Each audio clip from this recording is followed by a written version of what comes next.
I wanted to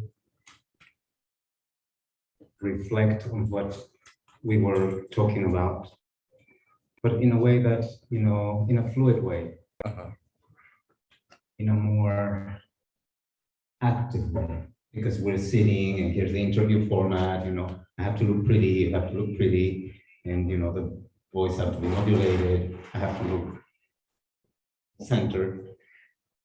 I wanted to really get out of that and go to something that is circular motion, because that builds energy, and it also takes me back to ancient ancestral ways of experiencing an environment. It's ritual, right? The territory.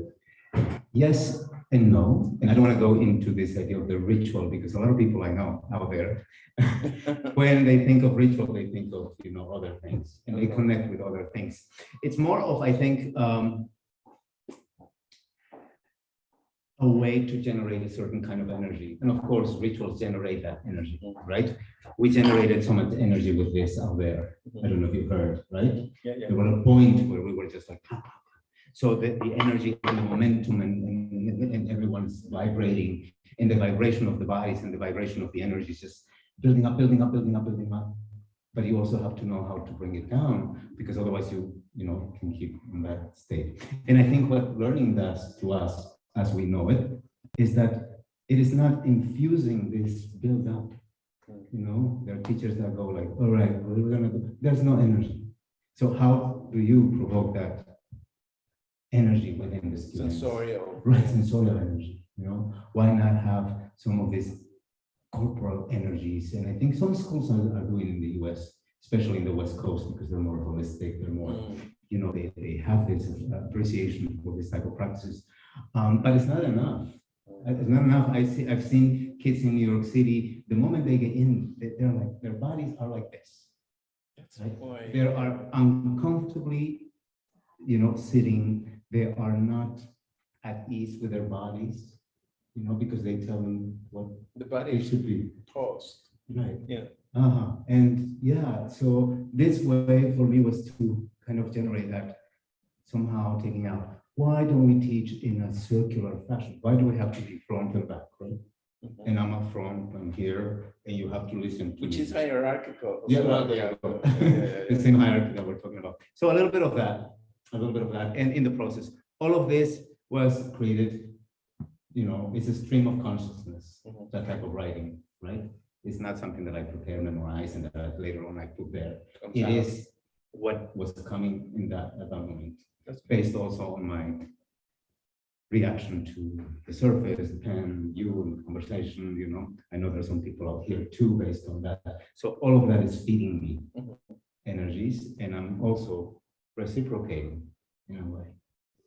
That's fantastic, and it makes me think about the design of the learning experience, and how can we use like new ways that are sensorial, that use the body, that activate the body in many ways, in the physical body, the spiritual body, the voice, the senses, because we're predominantly visual, to read and listen. That's it. Yes. And then the other senses are there too. So this is very interesting, because combining, having the possibility to explore performance art and the elements of performance art as potential tools for designing learning experiences, or for creating an impact, or for activating, ideas. I think it's really a feel, to go and experiment, and to go and maybe have ideas about. We should start think tanking about it, right? Yeah. A think tank where we can put all of this in and make it effective.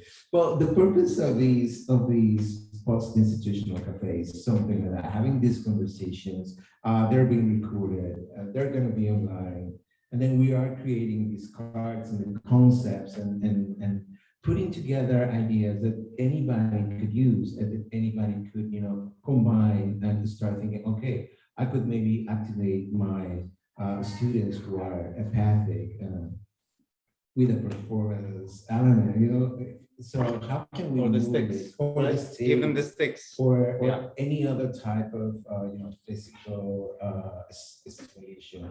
So that could be something that somebody could use somewhere. And that's the purpose of all these conversations and talks. And we all have we all have the potential for it. That's what I said, not only children, but young adults, and older adults. There's studies that have been done that older adults tend to live longer happily if they're doing movement, if they are dancing, if they are expressing themselves. So it's not only at an early age, but it is continuous. Okay. Thank you so much, Hector. Thank you for inviting me. For this experience and for making us think about the body as an element and the activation of the body and the energy as potential tool for creating learning experiences, educational experiences, and why not educational models, right? So we're waiting for our next speaker to connect. So we're going to make a little break here. I don't know if you have a few. I just want to thank you, and I want to thank your team here for inviting me for this very special session here at Post-Institutional Cafe here at Kassel, Germany. Happy to be here and happy to be participating in this event, which I hope will make us rethink about our world and the hierarchies that are within. Thank you. Fantastic. Okay, so we'll make a break and we'll be back shortly.